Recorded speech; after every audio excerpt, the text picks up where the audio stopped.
Gênesis capítulo 18, versículo 22 até o versículo 20 e o versículo 23. Quem já achou, dá um amém para mim. Querido, diz assim a palavra do Senhor. Então partiram dali aqueles homens e foram para Sodoma. Porém Abraão permaneceu ainda na presença do Senhor. E aproximando-se a ele, disse: destruirás o justo com o ímpio? Esse texto, querido, ele me chamou a atenção alguns dias atrás, quando eu estudava a respeito do Espírito Santo, e eu falava sobre a intimidade com o Espírito Santo. E Deus me levou a esse texto porque eu estava falando sobre quando Deus havia condenado a nação, as nações, na verdade, Sodoma, Gomorra e mais 3 cidades estavam condenadas. E a Bíblia diz que Deus fala assim: como eu vou fazer algo na terra sem antes falar com Abraão, meu servo? Eu fiquei imaginando o que Deus tinha a falar com alguém, como que Deus tinha que dar satisfação a alguém. E ali Deus me trouxe esse entendimento, quando uma cidade já estava condenada, mas ainda havia uma possibilidade de alguma coisa mudar. Eu acredito, querido, que existem coisas que podem estar determinadas, mas Deus pode levantar você para se colocar na brecha. Eu creio nisso. Eu creio muito no poder da palavra. Eu não só acredito que creio, como você também crê, mas durante muitos anos eu acredito que tudo que construímos, nós construímos a partir da palavra de Deus. A palavra revelada de Deus, ela tira você da religiosidade e leva você a uma experiência contínua com o Pai. Eu creio que quando Deus fala, Ele não está comunicando, Ele já está criando. Às vezes nós achamos que Deus comunica algo conosco que ainda vai fazer. Na Bíblia, quando Deus diz farei, considere feito. Quando Deus diz farei, o quê? Considere feito. Porque se eu disser para você assim, eu vou fazer amanhã, você vai esperar amanhã chegar e vai perguntar: e aí, você fez? Eu vou dizer: vou fazer daqui a 10 minutos ainda o depósito, eu vou fazer algo para você. Mas quando Deus diz para você farei, Ele não vai esperar chegar daqui a 3 meses, daqui a 2 meses, daqui a 2 dias. Ele já fez, já está pronto. Só você que precisa chegar onde Deus já fez. Quem está entendendo isso, diga amém, querido. Então eu creio que quando nós temos uma palavra como essa manhã, esse tempo aqui diante do Pai, nós temos a oportunidade de nos expor a uma palavra daquilo que o Senhor já falou conosco, já está dentro da gente. A gente espera sempre Deus fazer algo novo, mas tem algo já pronto dentro da gente que precisa se manifestar através da palavra do Senhor. Então eu gosto muito de me ater a esse tema, esse entendimento da palavra. Inclusive quando eu soube que o tema aqui era primícias, né? E ele tem muito a ver quando você começa um tempo, um mês. Eu tenho uma frase que já fala há muitos anos no ministério, se tornou um axioma para nós: e quem se adianta governa. Vamos repetir? Quem se adianta governa. E essa frase tem a ver com quem também se atrasa é governado. Deus me deu esse entendimento. Alguns anos atrás eu estudava texto da Bíblia e me deparei com Josué. E Josué dizia assim: santificai-vos, porque amanhã o Senhor fará maravilhas no meio de vós. E Deus começou a falar comigo: olha, nunca termine o seu dia sem liberar decretos para o próximo dia. Nunca termine sua semana sem determinar decretos para a próxima semana. Muito menos o mês, muito menos o ano. E ali eu fui entendendo que lá no Salmo 91, quando ali Moisés vai determinando os 7 espíritos que atuavam no deserto, e ele vai dando ali a hora do trabalho deles, a forma que eles agiam. E Moisés, ele abre para a gente esse entendimento de qual foi essa grande batalha, que ele encontrou um esconderijo do Altíssimo, mas ele dizia que havia uma seta que voa de dia, ele dizia que havia uma mortandade que assola o meio-dia, que tinha uma praga. Ele fala ali sobre terror noturno, ele fala sobre laço do passarinheiro. E ali o Senhor foi mostrando para mim que esses 7 espíritos malignos, eles atuam todo dia em 24 horas. Começa todo dia o momento deles, ao meio-dia começa a mortandade do meio-dia, e o turno deles termina de novo ao meio-dia. Eles se dividem a cada horário, terror noturno, seta que voa de dia. E ali é um estudo profundo, muito tremendo, que vai mostrando essa ação de demônios. Aí o que Deus falou comigo? que quando o diabo, pela manhã, lança os primeiros decretos contra a tua vida, ele perdeu. Por quê? Porque quem se adianta governa. Ontem você já liberou a bênção de Deus para hoje. Então, quando ele chega, ele está atrasado. E se ele está atrasado, ele é governado. Então, não pense, não subestime. O império das trevas trabalha 24 horas. Hoje, meio-dia, começa um novo turno. Para você desistir, para você recuar, para você parar, para você perder. Mas passou o meio-dia de hoje, você vai ver que ele perdeu de novo. Vai chegar o meio-dia de amanhã, ele perdeu de novo. Mas sabe por quê? Porque já está determinado sobre a tua vida. Aquilo que o diabo veio falar, ele está atrasado. Deus já falou antes. Deus já determinou na tua história. Quem está entendendo essa palavra, querido? Eu vou entrar já no texto que eu li, mas quando falou que era primícias, eu entendi, olha que tremendo isso. Porque eu creio, irmãos, que você entra no teu mês, você já libera decretos, você já libera a palavra. Porque Deus não começa nada sem antes ter terminado. Vamos repetir? Deus não começa nada sem antes ter terminado. Deus, tudo que Ele começou hoje, Ele já terminou. Então, se eu penso que Deus já terminou, por que eu vou ficar na minha angústia aqui, pensando, Deus, será que vai dar certo? Será que vai dar certo? Será que vai ser? Eu tenho, como eu disse, 4 filhos, e o meu menino mais novo, Zac Noah, ele tem 9 anos. Ele, com 8 anos, ano passado, eu estava estudando, ele lá comigo, ele começou a mexer assim nas minhas coisas e tinha lá um livro, que é um livro de Salmos. Esse livro de Salmos está escrito em português, mas também em hebraico. E como é original hebraico, ele começou a passar a página do livro, né? E ele teve a curiosidade, olhou assim e falou, pai, esse livro do senhor está errado, porque quando eu vou passando, o número que está em cima, ele diminui. E quando a gente vai para frente, normalmente tem que aumentar o número, né, das páginas. Eu falei, não, filho, o livro não está errado, não. Porque o hebraico, a gente, normalmente, é ao contrário. A gente tem o livro da capa ao contrário para nós, do nosso ponto de vista. E tudo bem. Ele falou, não, pai, mas está errado. Porque como é que pode esse negócio? Eu falei, não, é errado se for ter alguém errado, é o português, né? Porque o hebraico é mais antigo, meu filho. Está tudo certo. Aliás, esse livro não tem nada errado nele, meu filho. Está tudo ótimo. Mas eu aproveitei e disse, meu filho, mas tem um detalhe importante. Quando Deus escreve, Ele realmente não começa da direita como a gente começa. Deus, Ele começa realmente em hebraico. Ele começa lá, aliás, da esquerda como a gente começa. Ele começa lá da direita. Porque Ele vai lá no fim e começa a escrever. E quando Ele vai escrevendo, Ele chega no começo. Quando Ele chega no nosso começo, é o fim dEle. E a gente está dizendo assim, Deus só está começando hoje. Ele diz, não, meu filho, eu estou terminando. Mas, Senhor, eu recebi essa palavra pela primeira vez hoje. Não, meu filho, você está ouvindo hoje, mas eu já terminei. Porque eu nunca vou começar nada na tua vida sem antes ter escrito o fim. Eu já escrevi, eu já coloquei o fim da história. E o fim é o teu sucesso. E o fim você é vitorioso. Tem alguém recebendo aí, meu amado? Dá uma salva de palmas ao Senhor aí. Dá um glória a Deus em nome de Jesus. Diga aleluia. Mas eu aproveitei para falar para ele, mas aquilo que é fato para nós. O fato, querido, é que quando você se adianta, você sempre vai governar. Você se expõe à palavra. E a palavra, ela te traz um entendimento do futuro. Há texto da Bíblia que diz, aquietai-vos e sabei. E é interessante que se você olhar aquele texto ali, muita gente diz, não, é porque tem que ficar quieto, não pode fazer barulho, não pode tocar algumas coisas, não pode... Não, o texto não está dizendo isso. A verdade, querido, é que se aquieta quem sabe, e só sabe quem se aquieta. Existem coisas na vida que você só vai saber quando você se aquietar, quando você confiar. E você só vai se aquietar depois que você souber. Quando você vê alguém muito tranquilo no meio de uma tempestade, para mim, 2 coisas. Ou ele não tem senso de responsabilidade, ou ele sabe alguma coisa que eu não sei. E quando se refere a Jesus, eu prefiro acreditar na segunda. Porque Jesus estava dormindo no meio de uma tempestade. O pessoal desesperado, ele dormindo. Como é que pode isso? Irmãos, é porque ele sabia alguma coisa que aqueles bonitos lá não sabiam. Quando você vê alguém, querido, no meio de uma crise, de uma tempestade, você fala, meu Deus, a casa caiu. Você não está entendendo, você não ligou a televisão hoje. Você não está vendo o que está acontecendo, você não está vendo essa crise, está vendo todo mundo fugindo. Aí você fala, ué, mas por que você está tranquilo? Ele deve saber alguma coisa que você ainda não sabe. Por isso aquietai-vos, querido. Porque quando você se aquieta, Deus se revela. Mas quanto mais você se movimenta, menos você sabe.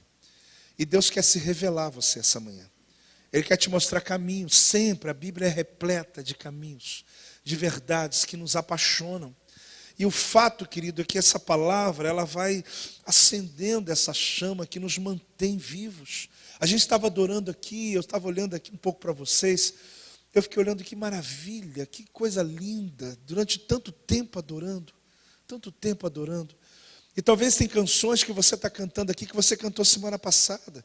Fica parecendo aquela história de Moisés, quando no capítulo 3 de Êxodo, ele viu uma sarça ardendo, e diz a Bíblia que ele para ver a maravilha. E a maravilha não é porque queimava um pequeno arbusto no deserto. A maravilha é porque tinha fogo, mas não tinha combustão.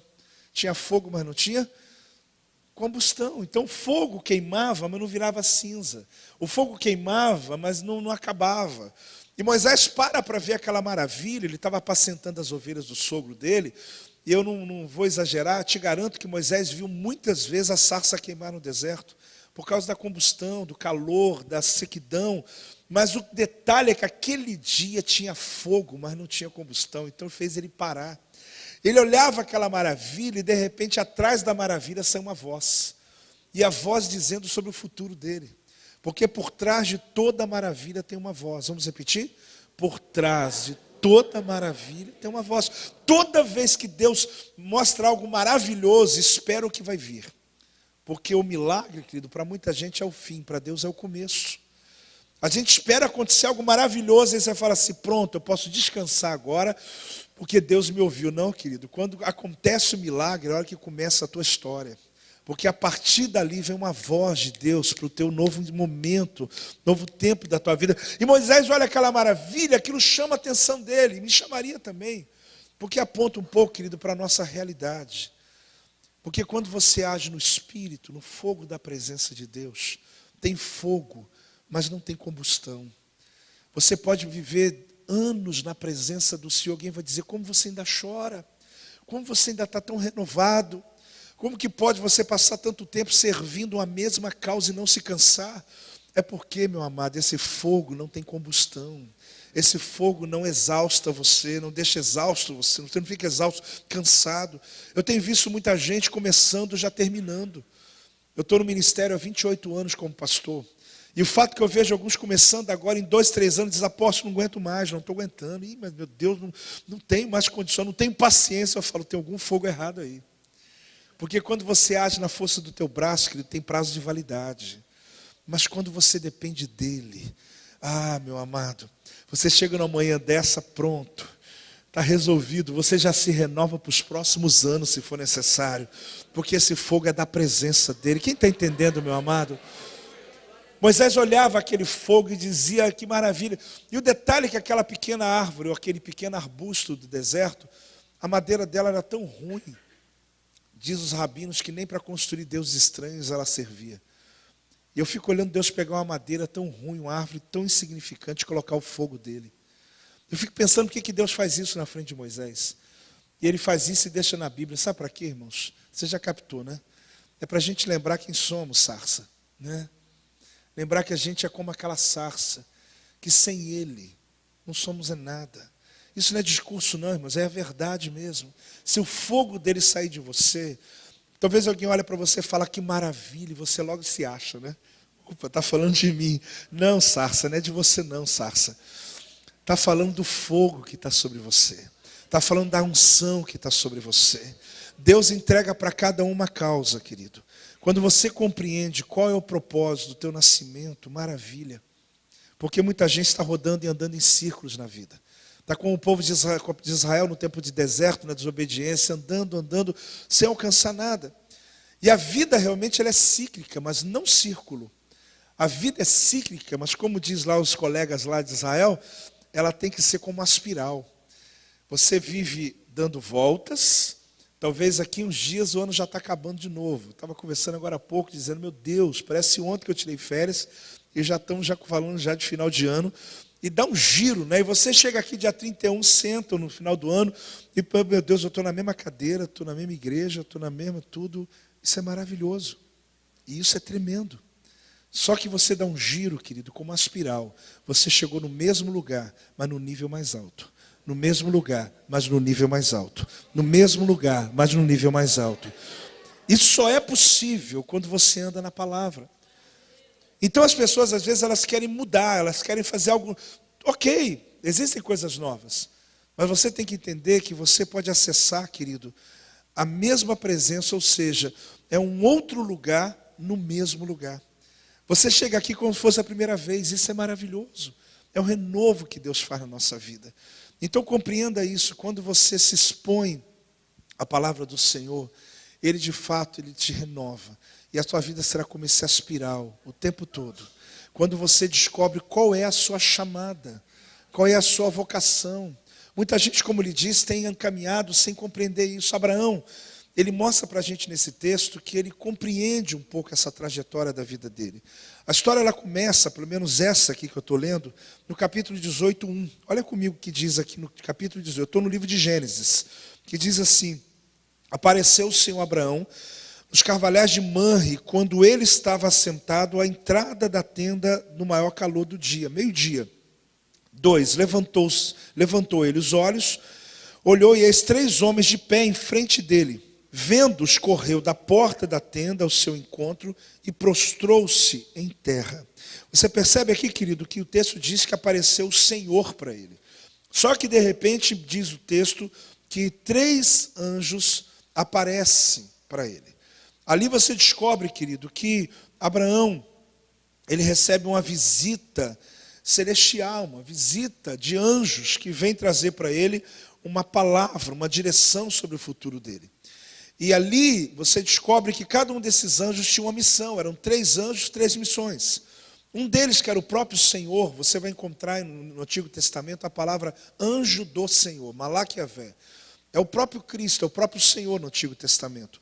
Mas você vai ver ambientes onde desce e vem o anjo, que não é apenas um mensageiro, é o próprio Senhor na terra. Desses 3 anjos, um era o Senhor, que veio trazer a notícia de que Sara ficaria grávida. Nós conhecemos já essa história, que Sara chega a rir, de tão improvável que seria isso, mas o anjo insiste dizendo que ela riu, mas que aconteceria, e esse fato de realmente aconteceu. E depois de 1 ano, Sara estava já com seu filho no colo. Mas havia outros 2 anjos que a Bíblia fala. Esses 2 anjos, eles tinham uma missão. Um deles era destruir Sodoma e Gomorra. E que, na verdade, representava mais do que 2 cidades. Era uma planície com 5 cidades. Essas 5 cidades, querido, nós vamos ver na Bíblia sobre elas, aonde fala que eram descendentes de Cã, filho de Noé. No capítulo 9 de Gênesis, no versículo 20 a 25, eu não vou ler o texto, mas se você gostar de anotar, você vai perceber que ali fala sobre essas 5 cidades. Que Sodoma e Gomorra era apenas a metrópole de Sodoma, era uma metáfora de outras cidades que representava toda uma região. Essas cidades seriam destruídas, elas foram condenadas e os anjos desceram para poder cumprir o mandado lá do céu. Estava resolvido já. Nessa condenação, querido, você percebe que eles trazem, um traz uma mensagem do nascimento, outros trazem, então, agora a missão deles de destruir Sodoma e Gomorra. Sodoma e Gomorra, querido, era de origem de Cã. Quem era Cã? Um dos filhos de Noé, que após o dilúvio, diz a Bíblia que Noé, ele planta uma vinha, não só uma vinha, ele planta outras coisas, mas da vinha ele construiu o primeiro vinho da história. Ele, não conhecendo o poder do vinho, tomou bastante, ficou embriagado e dormiu nu. Eu creio que alguns já leram esse texto. E quando ele dorme nu, um dos seus filhos, chamado Cã, que é da geração dos cananeus, corre para avisar lá fora que papai está nu. Só que tem lá um outro filho, Sem, que é a geração de Israel, semita, né? Que ele decide cobrir a nudez do pai. E você já descobre ali 2 gerações muito distintas. Aqueles que têm o prazer de descobrir a nudez e aquele que tem o prazer de cobrir a nudez. O que é claro ali no texto é que aquele que descobre a nudez sempre vai servir aquele que cobre a nudez. Porque quando Noé acorda, ele amaldiçoa Cã. E eu passo por essa história só para te mostrar que Sodoma e Gomorra já tinha uma origem ligada à promiscuidade. A questão ali é que, infelizmente, até hoje tem esses descendentes de Cã, em alguns lugares, aqui não, claro, mas em alguns lugares, de pessoas que têm um prazer imenso. Ele é capaz de 2 horas da manhã ligar para alguém e dizer, você está sabendo da última? Né? Ele nunca foi capaz de ligar 2 horas da manhã para alguém para contar uma revelação de Deus, para contar uma experiência que ele teve, uma exortação que ele recebeu, mas ele é capaz de acordar alguém, e o que foi acordado diz, olha, para isso eu acordo, vamos lá, vamos conversar. Esse assunto parece que o veneno até desce, né? E é interessante como essa geração de descobrir a nudez do próximo, de ter esse prazer, né? De expor a nudez, ela vem até hoje, mas graças a Deus pelo daqueles que estão da geração, que são de 100, que de fato estão decididos realmente a ser usados por Deus, a cobrir as pessoas, a abençoar, libertar pessoas. Tem alguém debaixo dessa unção aqui? Diga amém, glória a Deus. Mas aí, irmão, você vai passando na história, você descobre o seguinte, que quando Abraão recebe essa visita, ali logo cria um outro ambiente. No versículo 16, mantenha sua Bíblia aberta no capítulo 18. No versículo 16, depois de toda a notícia de Abraão sobre Isaque, diz assim, tendo se levantado dali, aqueles homens, olharam para onde? Sodoma. E Abraão ia com eles para os encaminhar. Você sabe que Abraão vem dos sumerianos, mas ele era um beduíno, né? Na cultura beduína, se você é um visitante na tenda de um beduíno, ele é o teu guardião.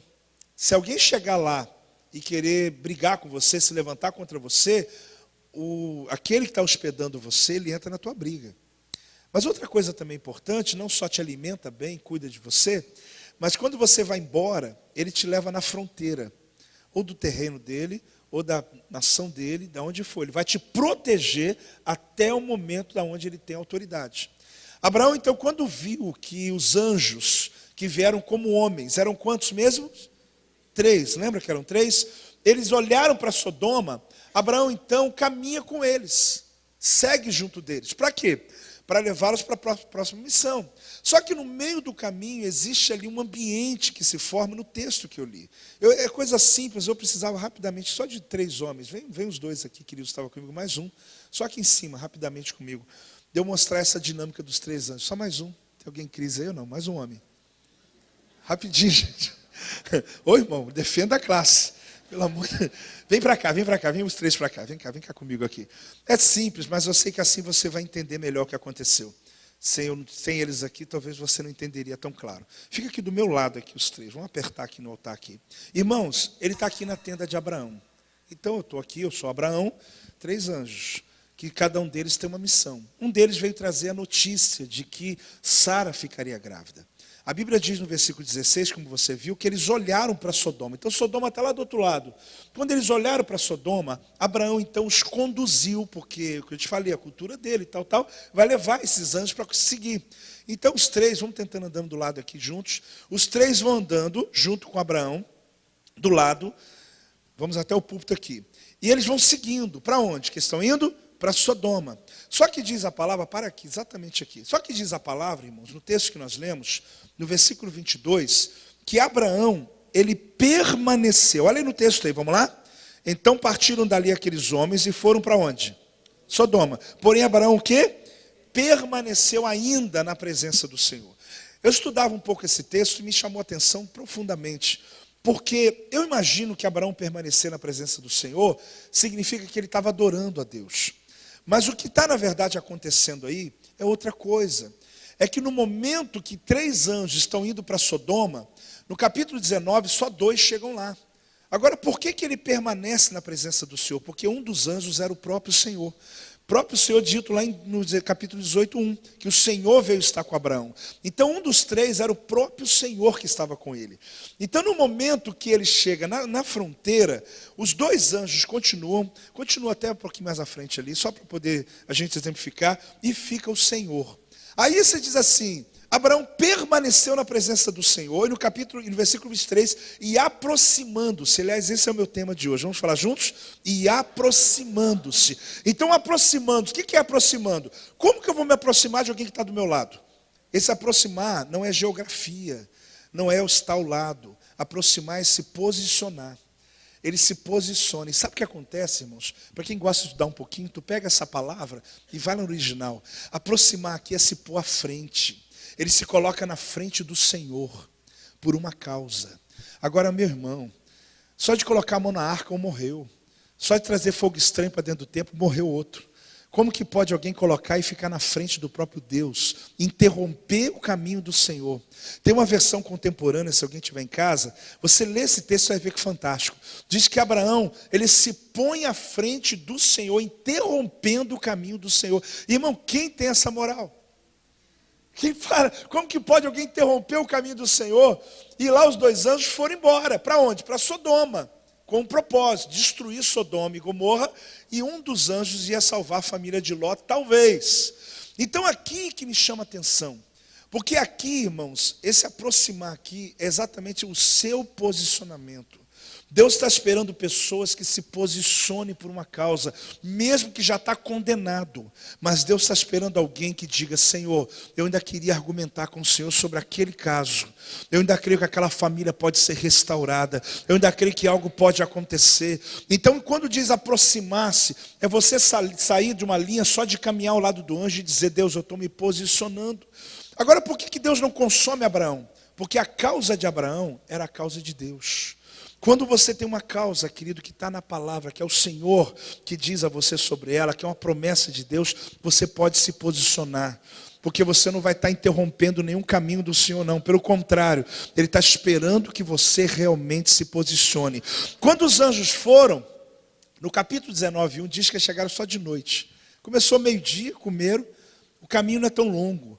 Mas eles foram para mim no passo da misericórdia, esperando que Abraão convencesse Deus de que aquela terra não seria destruída. Então eu chamei vocês só para vocês entenderem. Pode sentar, porque assim você entende um pouco mais claro o que está acontecendo aqui nesse versículo 22 e 23, que é o tema de hoje. É o tema nessa manhã, e aproximando-se. É o que Deus quer que você faça na tua vida. É você compreender, querido, que há muito tempo não se trata só de você. Fala para o teu irmão assim: há muito tempo não se trata só de você. Tem gente que pensa, querido, que a tua vida, as tuas decisões ou desistência, ou qualquer coisa que você faça, tem a ver só com você, não é comigo, é eu e Deus e pronto, eu me viro com Deus. Irmão, já há muito tempo que não se trata só de você. Você tem que entender isso. Quando o sumo sacerdote entrava na presença de Deus, tinha um peitoral com 12 pedras, cada uma tribo cravada no peito dele. Não tinha jeito, e a Bíblia diz que ele não podia entrar na presença de Deus sem o peitoral. Ele tinha que colocar o peitoral para poder se aproximar de Deus. Por quê? Porque o peitoral com 12 pedras eram as 12 tribos, e as 12 tribos era a causa dele. Toda vez que ele entrava, as 12 tribos entravam com ele. Você não entrou sozinho aqui hoje não, querido. Quando você entrou, alguma coisa está acontecendo na vida de alguém lá fora. Alguma coisa está acontecendo em alguma igreja lá fora. Alguma coisa está acontecendo em alguma família lá fora. Você não entra mais sozinho na presença de Deus. Você até acha que entra, mas você não entra. Já há muito tempo que não se trata só de você. Por quê? Porque existe uma causa que Deus lhe entregou. E a maior alegria de um homem e de uma mulher é quando você conhece e compreende qual é essa causa. Para que você possa viver a tua vida plena. É maravilhoso quando entendemos isso. E no caso aqui, Abraão, ele se põe na brecha. E o que ele faz? Ele começa então a argumentar. O que Abraão faz? Ele argumenta. Do versículo 23 do capítulo 18 até o versículo 33, você vai ver Abraão, querido, conversando com Deus, argumentando sobre as 5 cidades. Porque quando Deus mandou o dilúvio, por causa de 8 pessoas não foi o suficiente Deus manter o povo. Ele destruiu o povo e só guardou uma família.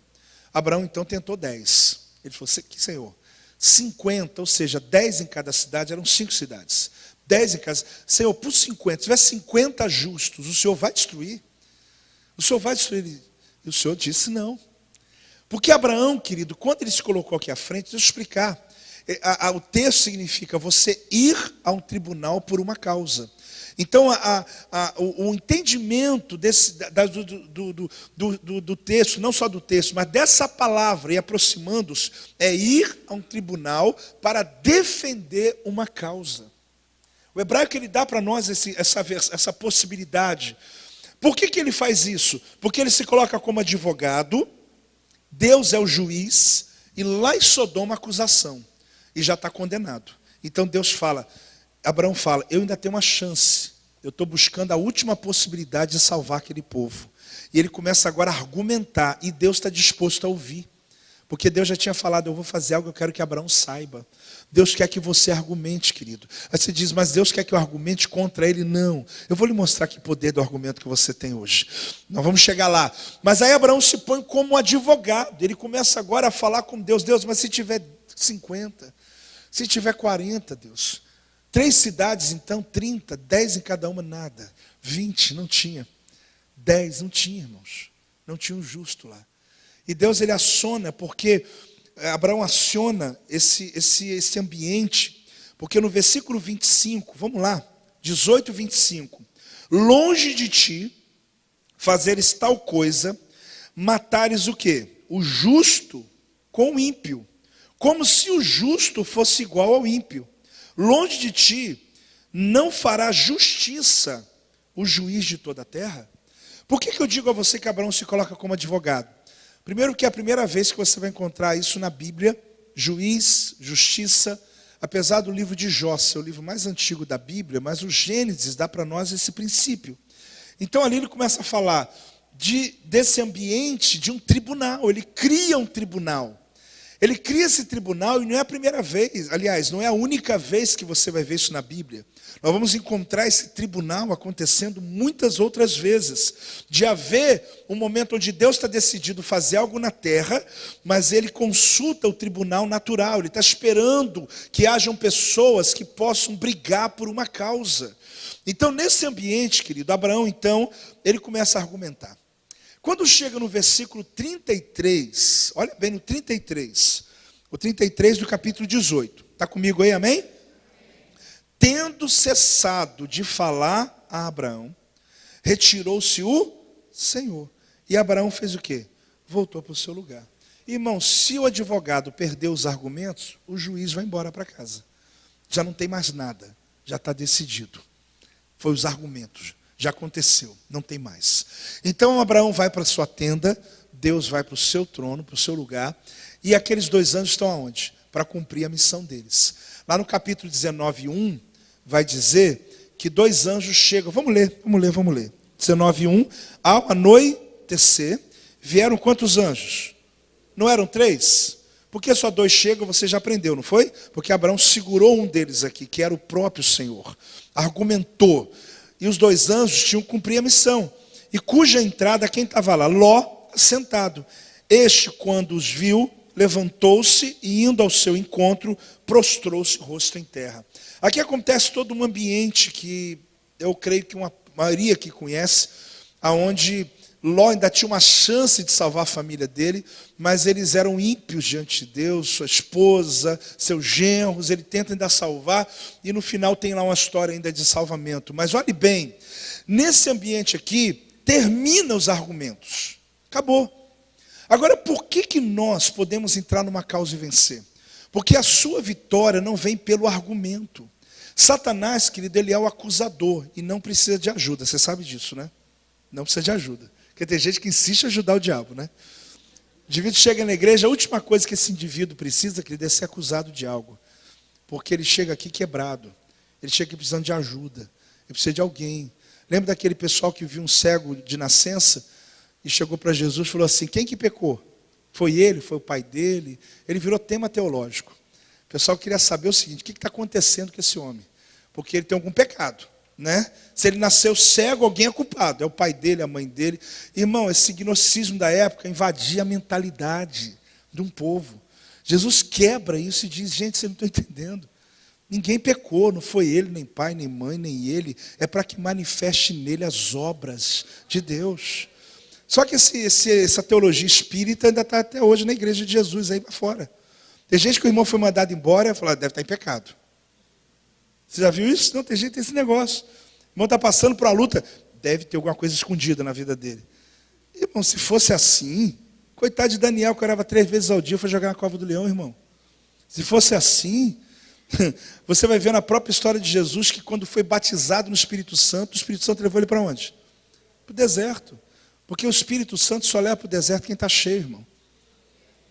Então, se você ler um pouquinho, você vai mudar tudo, você vai ficar até confuso. Eu vou te confundir para o outro lado, então nem vou entrar nenhum nem outro. Porque daqui a pouco vai dizer, ainda bem que eu estou no deserto, está vendo? Glória a Deus. Estava falando de mim, é porque eu estou mais cheio do que todo mundo. Né? Não, por favor, nenhum nem outro. Na verdade, não existe uma teologia para lado nenhum aí. Eu quero dizer, querido, que aquele cego virou tema teológico. O pessoal queria saber o seguinte: quem é culpado? Irmão, não olhe as pessoas como um tema teológico. Olhe as pessoas que precisam de ser ajudadas. Não veja quem pecou, quem não pecou. A questão não é essa. A questão é o que precisa, o que necessita. Então você descobre, querido, que na história bíblica existe sempre essa confusão. Paulo não tinha problema nenhum com tribulação. Paulo falava sobre tribulação dizendo que a tribulação produz. Ela produz. Então, se ela está produzindo, está ótimo. Paulo chegou a falar o seguinte: que minha leve e momentânea tribulação também produz. Então, ele está dizendo que o problema de Paulo não era aquele da tribulação, era a produção. O problema é você passar por uma tribulação e não produzir nada na tua vida. Porque a tribulação vem para todo mundo.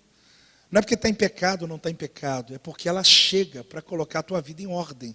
Agora é interessante, querido, que agora Abraão, ele coloca por uma causa. Mas por que Abraão pode entrar nessa causa e argumentou, e o argumento dele não foi o suficiente? Porque se você tentar, querido, defender uma causa por argumentos, você perde. Como ele disse, o diabo ele é acusador e profissional. E ele sabe muito bem como acusar. E o que acontece, querido, é que você vence uma causa, porque lá em 1 João, vamos lá em 1 João, capítulo 2, no versículo 1 e 2, porque esse texto ele é fantástico. Ele é uma revelação que João deixa para a igreja, e ele diz para nós que, de fato, o objeto de Deus, o objetivo de Deus, é que você não peque. Ok, mas se por um acaso isso aconteceu, todavia, ele vai dizer aqui que tem algo que ele tem da parte de Deus para nos ensinar. 1 João capítulo 2, versículo 1. Só quem achou dá um amém. Filhinhos meus, essas coisas vos escrevo, para que não o quê? Pequeis. Se todavia alguém pecar, temos o quê? Advogado junto ao Pai, Jesus Cristo, que é o quê? Justo. Essa parte é importante. Justo. Versículo 2. E ele é a propiciação pelos nossos pecados, e não somente pelos nossos próprios, mas ainda pelos do mundo inteiro. Irmão, esse texto é uma revelação. Porque Jesus é o meu advogado que não perde causa. Fale comigo, Jesus é o meu advogado que não perde causa. Todos nós temos uma causa. Quando eu chamo causa, eu estou chamando o motivo da tua existência. É o motivo pelo qual você está vivo. Abraão, querido, ele foi chamado pai de nações, por isso ele começa a brigar por uma cidade. Eu não sei qual é o teu chamado, mas Deus chamou para uma causa. Você não é chamado para todas as causas, mas você tem algo que Deus está esperando que você se posicione, que você se aproxime dele e você guerreie por uma causa, seja pela família, seja qual for o teu assunto, seja qual for a tua chamada. Mas você entenda uma coisa: Abraão argumentou, não venceu, mas você ganha pelo sangue, querido, porque a vitória que você tem é por causa do sangue de Jesus que está sobre a tua vida, é por causa do sangue. E Jesus diz aqui, João diz, ele é meu advogado, mas ele é justo.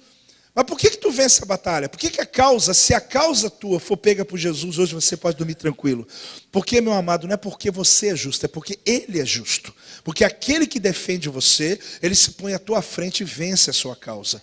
No versículo 2 fala que ele é minha propiciação, palavra que todo mundo conhece. Só que se for definir, pode ser que alguém vai dizer, não, apóstolo, é proteção, não, apóstolo, é porque ele cobre, ele me salvou, propiciação é isso e aquilo. Na verdade, irmãos, é claro que sabe sobre isso, mas a palavra propiciação vem da palavra propiciatório. E propiciatório vem da origem caporé. Caporé era o quê? Era a tampa da arca da aliança. Todo mundo já viu essa maquete, uma foto, alguma coisa da arca, que era uma caixa de madeira de acácia, olha que interessante, revestida de ouro, com a tampa de ouro maciço, com 2 querubins com as asas voltadas, que protegia algo que estava dentro. E ali tinha 3 coisas, vamos lembrar? Quem lembrar aí? Vamos lá? As tábuas da lei, a vara de Arão e por último, o maná, o pote de maná. 3 coisas que Deus não podia ver. Que uma vez ao ano, querido, em Yom Kippur, era derramado sangue para que Deus não olhasse o que está dentro dessa caixa. Aí você fala, apóstolo, eu sei das 3 coisas, mas que Deus não podia ver, eu não sei. Vamos lá entender esse negócio? Por que você acha que o sumo sacerdote, no dia de Yom Kippur, dia 30 agora de setembro, é Yom Kippur em Israel? Todo Yom Kippur em Israel era o dia que o sumo sacerdote entrava na presença do Senhor, e aquele dia sim, ele podia entrar no Santo dos Santos. Ok, está aí, já sei disso, e isso é ótimo, né? Só para lembrar. Quando ele fazia esse sacrifício, ele tinha que entrar no Santo dos Santos com aquela corda amarrada, porque ai dele se morre lá dentro, quem vai buscar ele lá? Puxa o homem, né? Mas o detalhe, querido, é que ele entrava com sangue para oferecer pelo sacrifício dele e de todo o povo. Por isso que lá em João ele disse, não só pelo meu pecado, mas de todas as pessoas. Ali ele está dizendo o quê? Que ali é o Yom Kippur, ele é o meu advogado, ele chama propiciação, ele é a minha propiciação, porque nesse dia o sumo sacerdote pegava o sangue e aspergia 7 vezes sobre o caporé, ou propiciatório, 7 vezes. E o povo lá fora, o silêncio total, esperando se Deus recebeu o sacrifício. Porque uma vez que ele recebeu, tem chuva, ele recebeu, tem colheita, ele recebeu, tem cura, ele recebeu, tem bênção. Mas se Deus não recebeu, a ira vai cair sobre a gente. E o fato, querido, é que o povo ficava esperando mesmo. Eu estou pulando alguns detalhes aqui, crendo que você lida e conhece esse contexto que eu estou falando aqui. Então ali você entende que o povo estava ali esperando. Quando o sumo sacerdote saía de dentro do Santo dos Santos, era um alívio. Deus novamente olhou para a caixa e não viu o que estava dentro. Porque Deus não vê o que está através do sangue. Mas por que Deus não podia ver o que estava lá dentro, irmãos? Porque as tábuas dali que estavam lá, querido, não eram originais. As originais mesmo foram quebradas. Quando Deus liberou a palavra dele, o povo foi buscar a adoração no bezerro de ouro.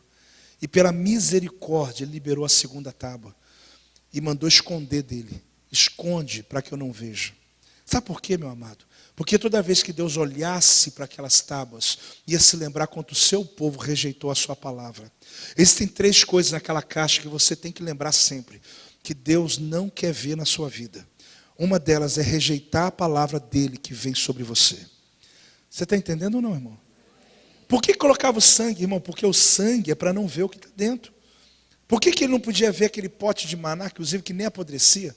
Porque tudo que fica debaixo da glória de Deus não apodrece. Por isso que você está maravilhoso assim, viu? Você está lindo. Né? Não precisa nem de fazer plástica nenhuma, você está novo. Porque é a presença de alguém te perguntar, o que você está lindo assim? É a presença de Deus, meu filho. Né? Agora veja bem, o maná, querido, representava o quê? O sustento no deserto. Sabe como é que chamaram o maná? Pão vil, insignificante. Chamaram aquilo ali de ruim. Chamaram aquilo de merreca, se fosse hoje. Sabe quando pega o salário e diz assim, isso aqui não presta para nem 10 dias? Ninguém que faz isso, mas, por favor, tem gente que faz. Se tem uma coisa, querido, que causa ira em Deus, é quando alguém pega a provisão que Ele te deu, e ao invés de agradecer, seja quanto for, começa a falar contra ela. Aprenda isso. Uma delas é a palavra quando é rejeitada. A segunda é a provisão. Por que Deus não podia olhar dentro daquela caixa, irmãos? Por que o sangue tinha que ser colocado lá? E Deus olhava para tudo e vê tudo, mas aquela pequena caixa lá dentro, está escondido 3 coisas que Deus não pode ver? Era porque a vara de Arão, Deus um dia levantou um líder entre as 12 tribos. E o povo duvidou. Tem gente que acha bonito, né? Uau, Deus mandou a vara florescer, irmão, uau, nada.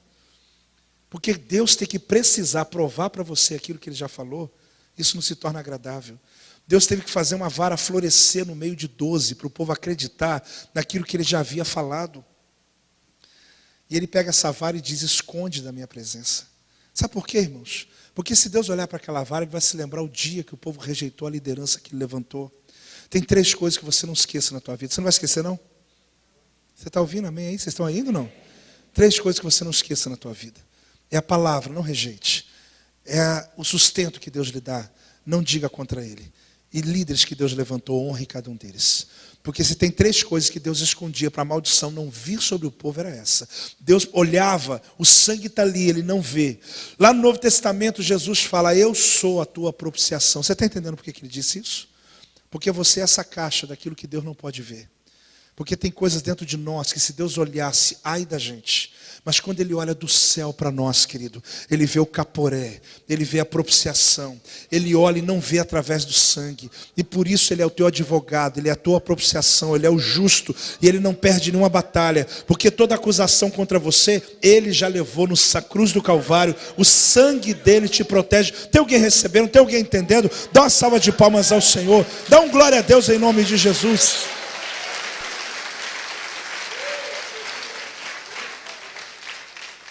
Eu não estou dizendo que esses objetos eram abomináveis. O que eu estou dizendo é que todos eles entram em segundo plano.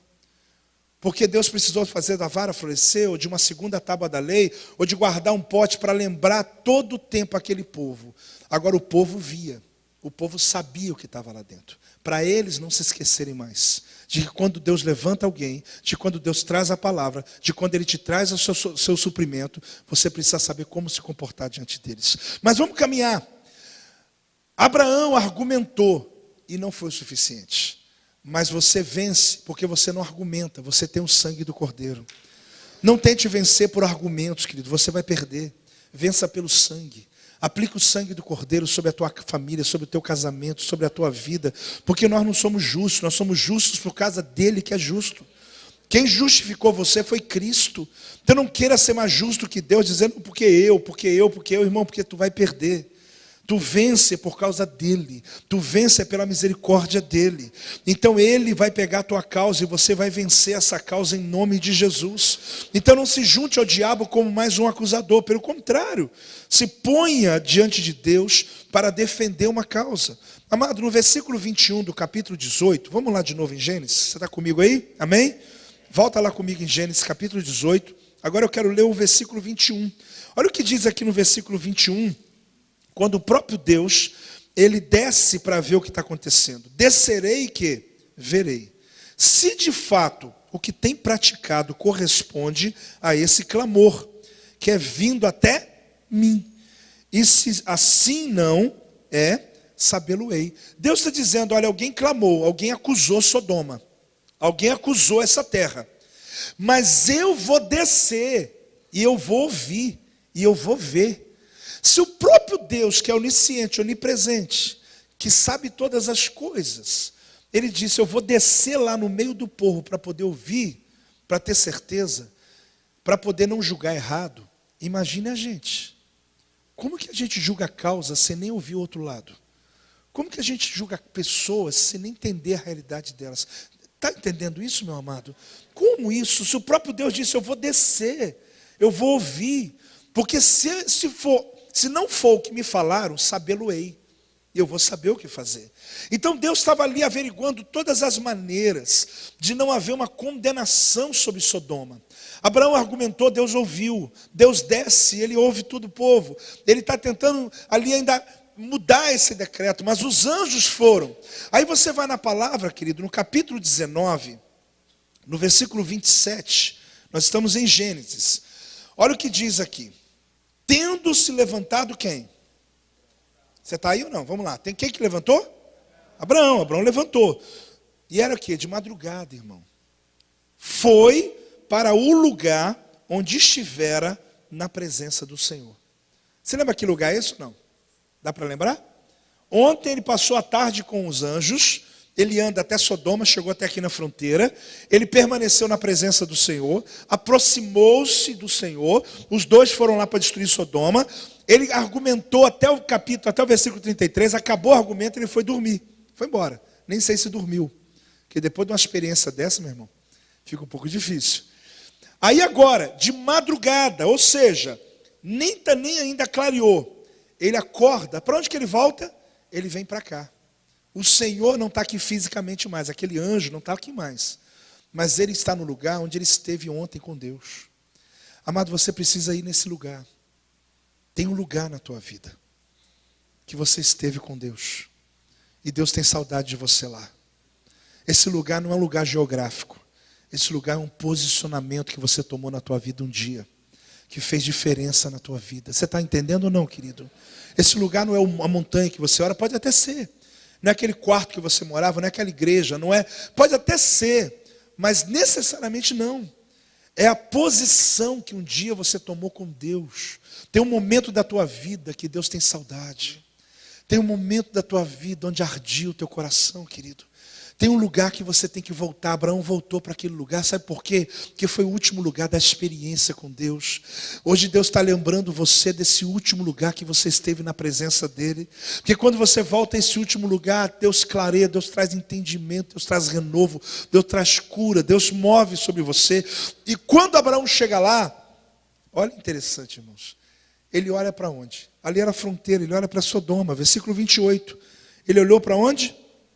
Sodoma e Gomorra, e na verdade, olha bem, e para toda a terra da Campina. Lembra que eu disse que tem mais 3 cidades? Porque tinha todas, a Sodoma era maior. E viu que da terra subia fumaça, como a fumarada de uma fornalha. O que ele pensou? Acabou. Ou seja, ele foi lá para ver se por um acaso o argumento dele pudesse ter tido resultado. Ele viu que não. Só que acontece algo tremendo, querido. No versículo 29, ao tempo que destruía as cidades, aqueles 2 anjos, foi lá para acabar com tudo, da Campina, lembrou-se Deus de quem? E tirou quem? Peraí. Deus lembrou de quem? E livrou quem? Quer dizer que Deus lembra de uma pessoa e livra outra. Irmãos, quando Deus se lembra de você, alguém está sendo liberto lá fora. Você está entendendo ou não está entendendo? O que eu disse? Já faz muito tempo que não é só você, já faz muito tempo que não se trata só de você. Irmãos, se as pessoas soubessem o livramento que elas têm por causa da tua vida, meu Deus. Se as ovelhas soubessem os livramentos que têm por causa de seus pastores, nunca uma ovelha desonrar um pastor, querido. Nunca. Se elas tivessem noção do que representa isso. Os livramentos que ela tem na sua casa, com seus filhos, nunca falaria uma palavra. Mas as pessoas não compreendem. Mas graças a Deus você compreende. Porque enquanto Deus se lembra de você, Deus está libertando alguém lá fora, querido. Ló não merecia, Ló não sairia dali vivo. Mas por causa de Abraão, vamos terminar de ler o versículo, é o versículo 29. Olha bem, lembrou-se Deus de Abraão e tirou Ló do meio das ruínas, quando subverteu as cidades que Ló habitara. Então você percebe, querido, que quando você se posiciona, alguém é liberto da ruína. Porque quando Abraão voltou no lugar onde Deus estivera com ele, na verdade Abraão se lembrou de Deus primeiro. E por ele estar naquele ambiente, então Deus se lembrou dele.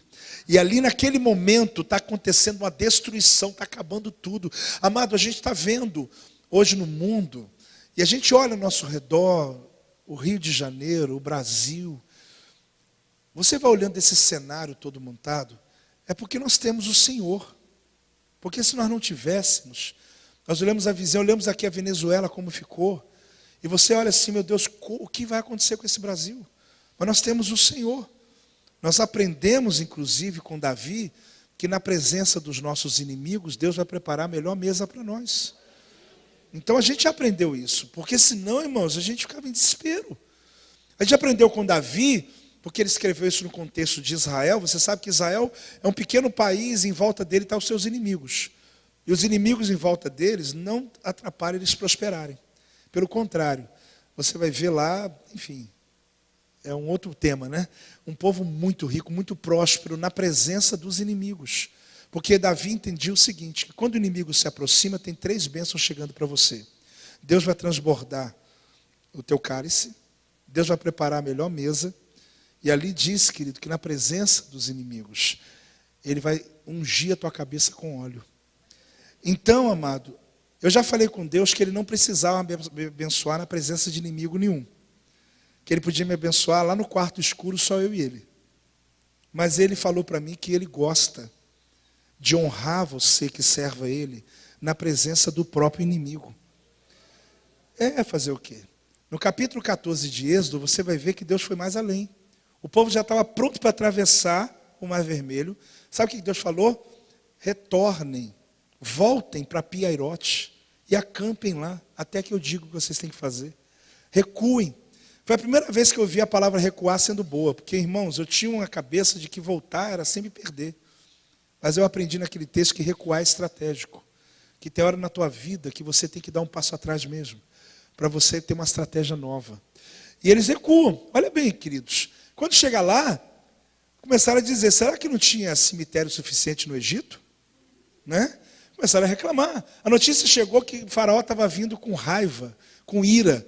Quem perdeu o primogênito, meu irmão, cada homem daquele que perdeu o primogênito, está irado, vai matar mesmo. Só que, na verdade, eles estão acampados, esperando Deus dar ordem. Sabe aquela coisa que você está ali esperando? Você fala, Deus, o banco vai fechar, Senhor. Senhor, aquele documento vai... Você está ali, você não está entendendo. Você fala, Deus, é igual Daniel. Estou chegando perto da cova, Senhor, não vai vir nenhum anjo aqui, não. Só, irmão, quando Daniel chega na cova e descobriu que Deus já estava antes dele. É o Deus que vai na tua frente. Sabe aquele ambiente que você tem, que você diz assim, parece que está chegando na hora da vergonha. Você vai falar, Deus, olha, até amanhã é o máximo. Irmão, fica tranquilo. Porque para Israel era o inimigo, para Deus era a plateia. Você sabia que uma das coisas mais conhecidas no mundo é a travessia do Mar Vermelho? Tem lugares do mundo que não sabem que Jesus morreu na cruz, mas sabem que Moisés atravessou o Mar Vermelho. Tem quadros no mundo inteiro. Porque Deus estava para dar o maior espetáculo da história da humanidade. E como dar um espetáculo sem plateia? Então ele reuniu a plateia. Algum israelita morreu? Nenhum. Porque a questão ali não era inimigo, era a plateia reunida para ver. Porque Deus disse, na presença dos teus inimigos eu vou te abençoar. É para o inimigo saber como que ele faz com quem serve, com quem anda na presença dele. E Deus deu um espetáculo, irmão. O povo de Israel atravessou e o Egito morreu. Porque a plateia sempre vai perder, essa plateia perde. O que eu quero dizer para você, querido, que quando você pensa que Deus perdeu o controle, na verdade Deus está no controle.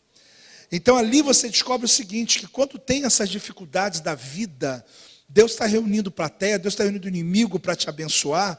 Abraão, ele entra por essa causa, querido, e a causa dele é que aquela cidade pudesse ser restaurada. E a Bíblia diz que quando Deus olha para Abraão, lembra de Abraão, ele vai lá e liberta Ló.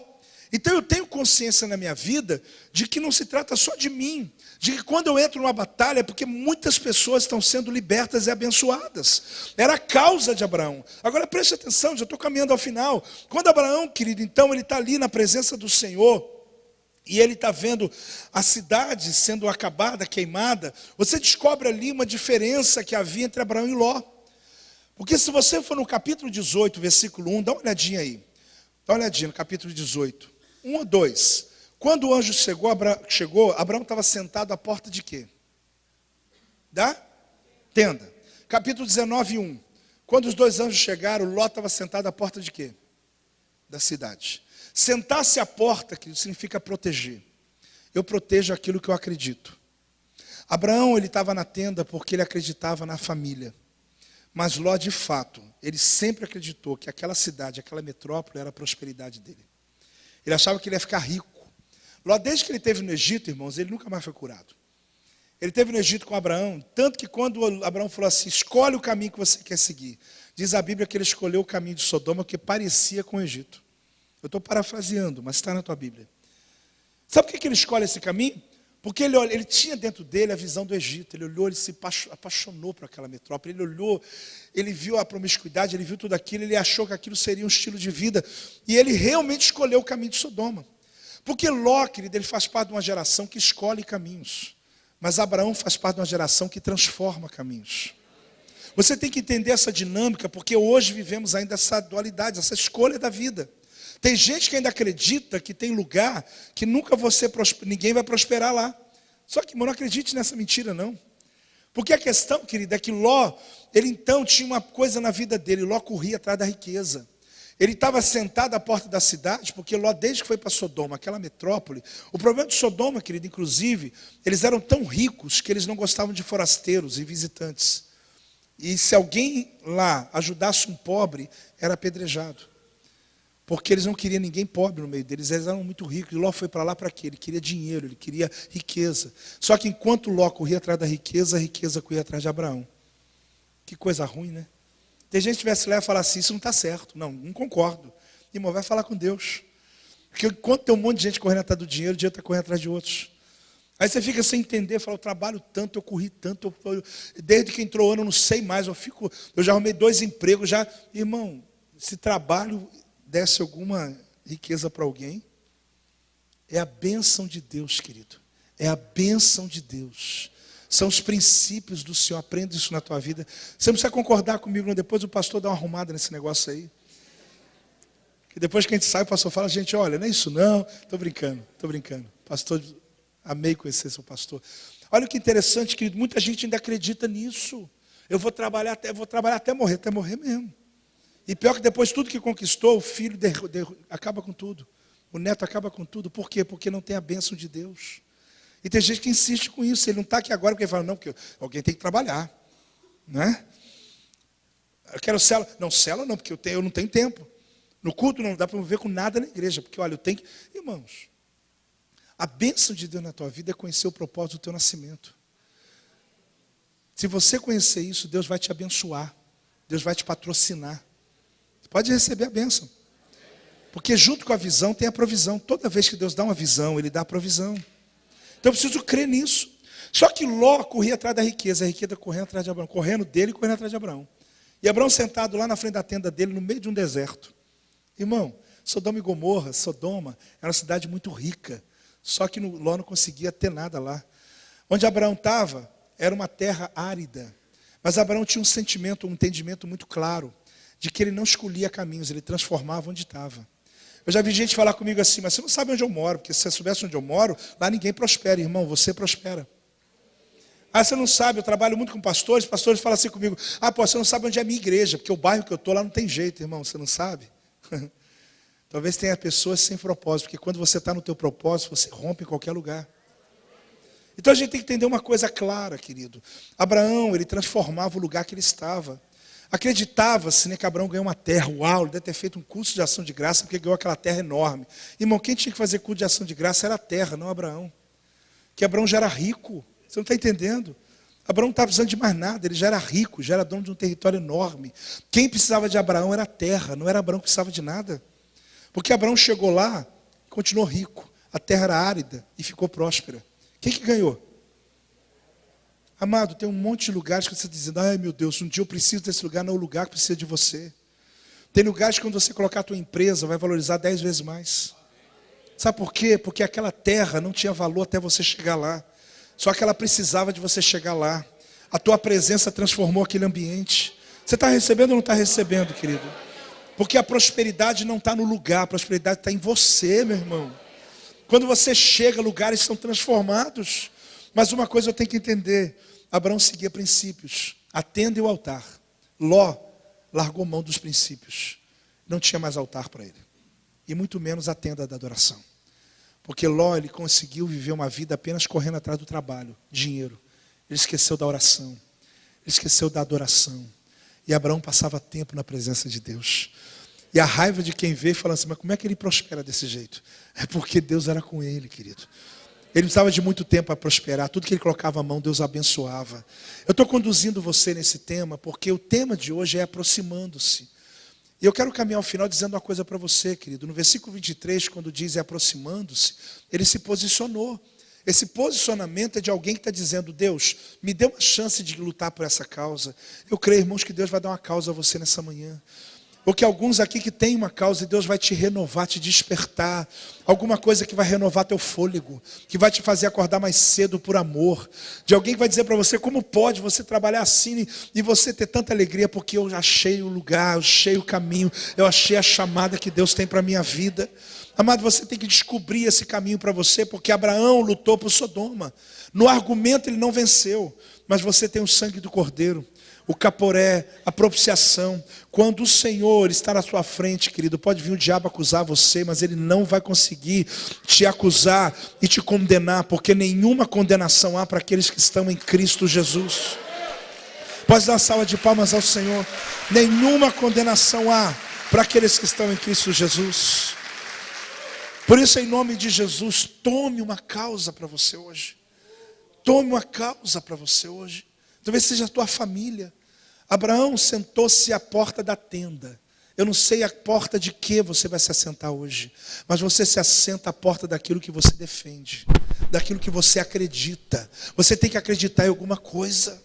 Algo que quando alguém vier, você fala, eu estou aqui na porta, eu sou guardião da família, eu sou guardião dos princípios, eu sou guardião dos jovens, eu sou guardião dessa cidade, eu sou guardião dessa geração, eu sou guardião, oro pelos enfermos, eles são curados, eu sou guardião de algo, tem uma causa que Deus me deu. Você não precisa de causa de ninguém, querido, você precisa da sua causa. Deus te deu o seu manto, Deus te deu a tua unção, Deus te deu a tua graça, Deus te deu a tua revelação. Mas antes de você continuar andando com o anjo, só ao lado, não, se posicione e se põe à frente. E diz, olha, eu tenho uma causa, Senhor. Eu queria hoje apresentar essa causa. Por mais que Sodoma já está condenada, eu quero argumentar, mas não argumentar com palavras. Eu quero lembrar do teu sangue, Jesus, derramado na cruz do Calvário. O Senhor derramou o teu sangue por essa cidade, Jesus, pelo Rio de Janeiro, por Jacarepaguá, por essa família, por esse jovem drogado. O Senhor derramou o teu sangue, não foi só pelo meu pecado. João disse, pelo pecado de todos.